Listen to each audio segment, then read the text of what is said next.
আসসালামু আলাইকুম সবাইকে। আজকে পবিত্র জুমার দিন, দরুদ পাঠের দিন আজ। তো আমরা অনেকেই বলে থাকি জুমা মোবারক। তো জুমা মোবারক না বলে রসুল সাল্লাল্লাহু আলাইহি সাল্লামের উপর দরুদ পড়ি। যে দরুদটা পড়লে আল্লাহ রাব্বুল আলামিন 10টি নেকি দান করেন, 10টি রহমত নাজিল করেন, 10টি মর্যাদা বৃদ্ধি পায়। তো আমরা সবাই বলি আল্লাহুম্মা সাল্লি ওয়া সাল্লিম আলা নাবিয়িনা মুহাম্মদ। তো আমরা সবাই এই দরুদটা পড়ি,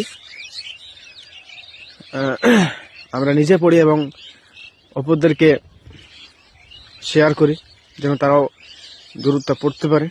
তো আপনারা সবাই ভিডিওটা সবাই শেয়ার করবেন ইনশাআল্লাহ। আল্লাহ রাব্বুল আলামিন আজকে যেন সবাইকে জুমার নামাজ পড়ার তৌফিক দান করেন, আমিন।